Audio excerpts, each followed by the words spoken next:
Hello and welcome to Southwest. I'm Anusha Ravi Sood and you're watching State of Play, a daily roundup of all things politics, policy, and human interest. Much like a family feud that is brewing in the Bharat Rashtra Samiti in Telangana, in Tamil Nadu, another family centric party is facing a crisis of its lifetime, the Patali Makkal Katchi, the PMK.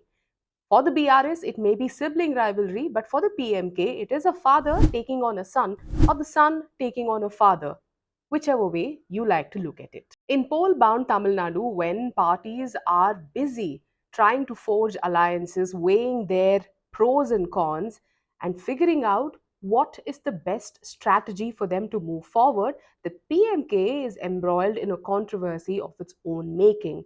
For a party that has aligned itself with several partners in the past, from the AIADMK, the DMK, the BJP led NDA, the PMK finds itself in crisis mode after its founder and the patriarch of the party, Dr. S. Ramadas, decided that he is going to take over the reins of the party from his son, Dr. Anbumani Ramadas, who was handed the reins of the party after being appointed as the president. Even before the PMK can decide which way it wants to align itself in Tamil Nadu's increasingly bipolar political stage in the run up to assembly elections, whether it should be the DMK led Congress inclusive front or the AIADMK led BJP inclusive NDA front, the PMK has to first put its own house in order, quite literally.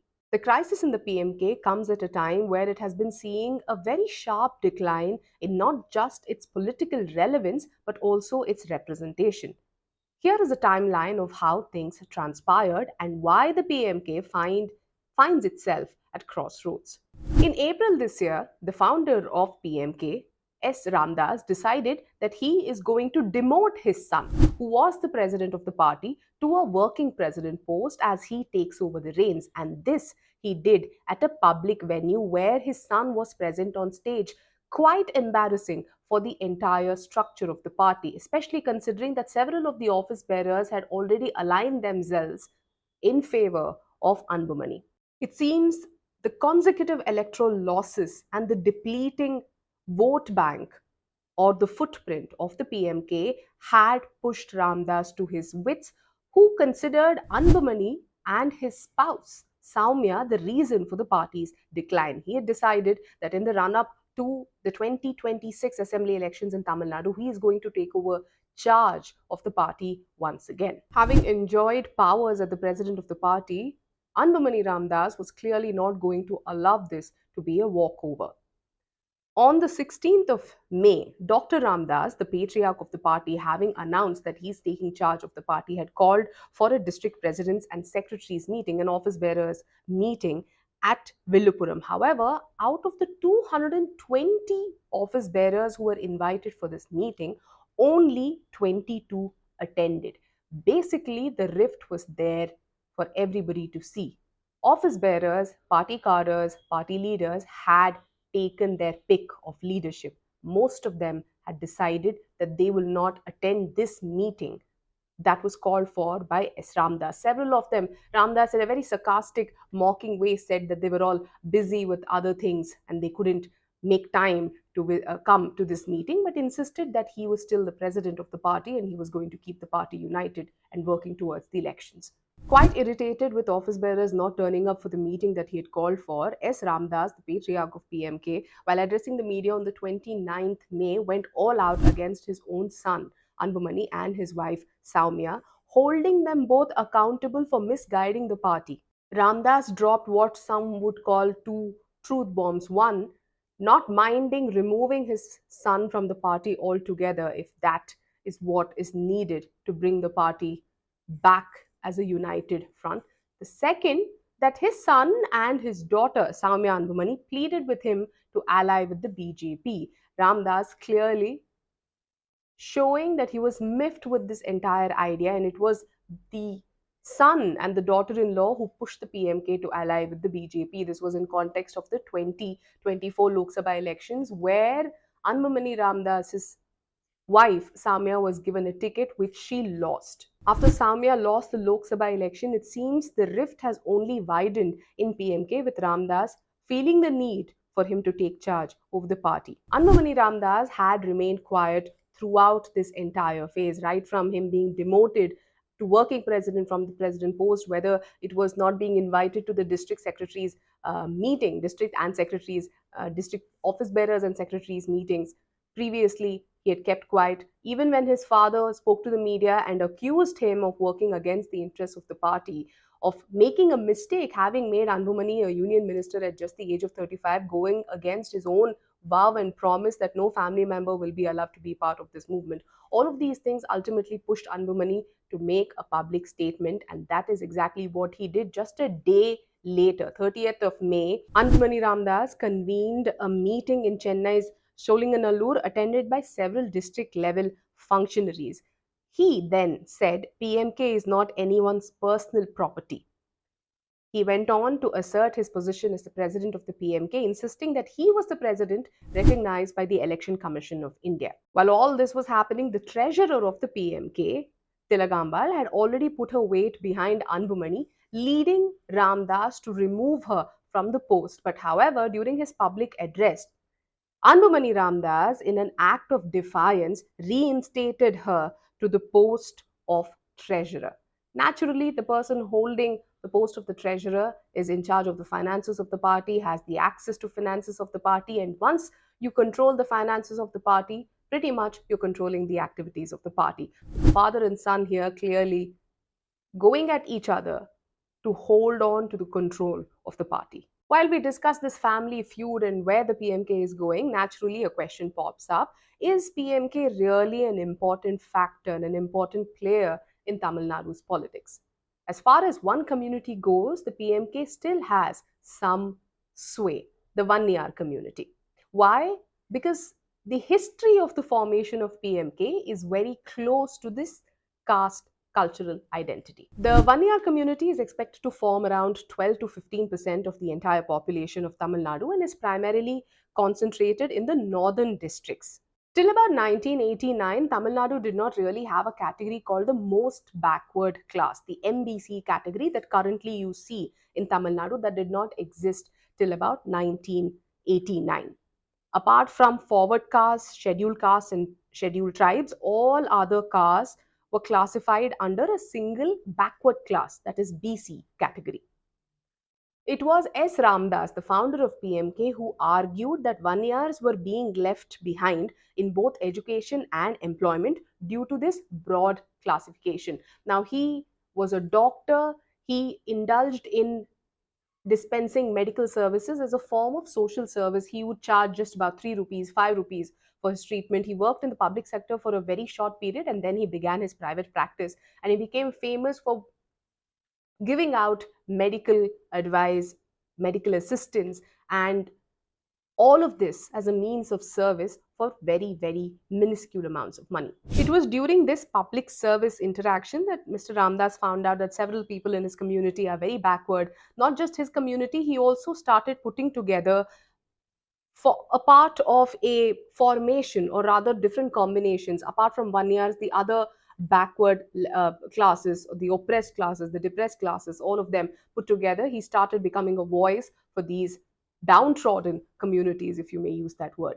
It was in the 1980s that he became a very prominent voice for the one year community. In fact, he also started protests. He was the face of several protests demanding 20% reservation for the one year community, and this he did through the one year Sangam that he put together. While these were all the foundation or the building blocks of the PMK, what really became a watershed moment that led to the formation of the PMK were these massive statewide protests that Tamil Nadu saw in 1987, the September of 1987, when Ramdas led a massive protest.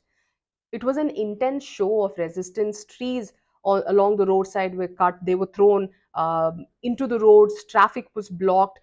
As the agitation escalated, Ramdas was arrested and lodged in Chennai Central Prison. But even as he was jailed, the protests continued to brew across the state. Several major roads were blocked, highways were blocked. Literally, this protest brought Tamil Nadu's northern districts to a standstill. The government had to act fast, and paramilitary forces were deployed.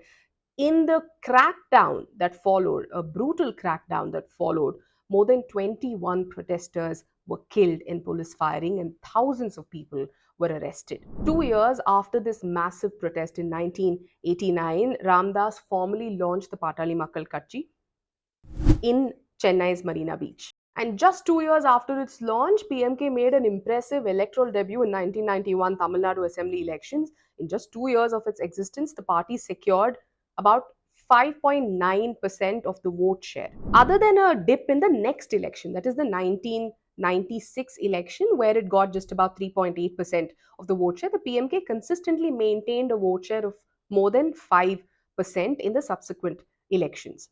It was 5.6% in both 2001 and 2006 elections, 5.2% in 2011, and 5.4% in 2016 elections. But in 2021 elections, the previous assembly elections in Tamil Nadu, the party regressed to its 1996 performance level, registering just about 3.8% of the vote share. In absolute terms, the PMK's vote count dropped from 23 lakh 775 in 2016 to 17 lakh 58,774 in 2021, a decrease of nearly 5.5 lakh votes.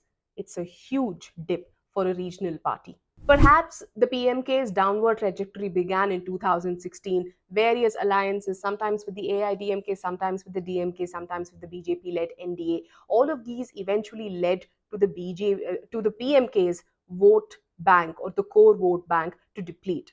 Especially when it comes to non-1 vote banks, several of the non-1 communities, which were part of the PMK's huge resistance, which were one of the core vote banks of the PMK, started depleting, moving away to other parties. The DMK became a beneficiary right after the PMK's alliance with the DMK.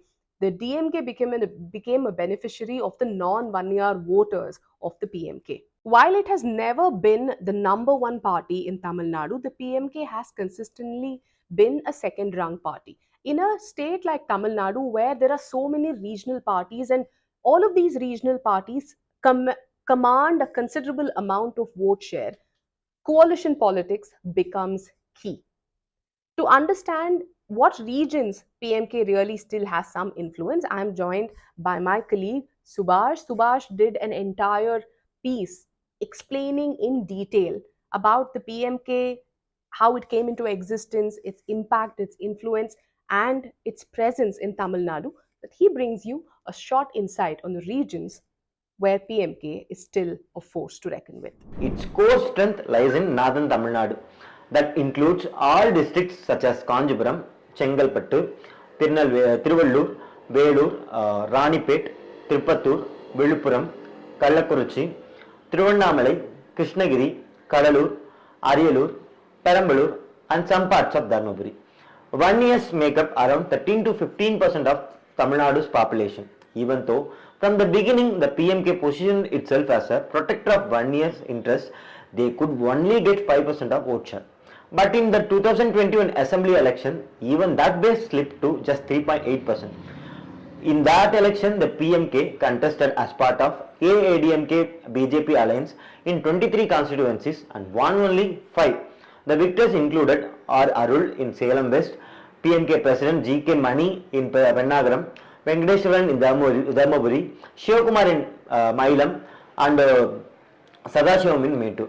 Compared to the 2016 election, the party polled 5.5 lakh fewer votes in 2021, bringing its total to just 17 lakh votes, or a mere 3.8% vote share. The last time the PMK saw such a low numbers was in 1996. In effect, the party has gone back nearly 25 years. Political commentators cite two key reasons for this decline. First, a section of 1 years have lost faith in the PMK and are moving towards other parties.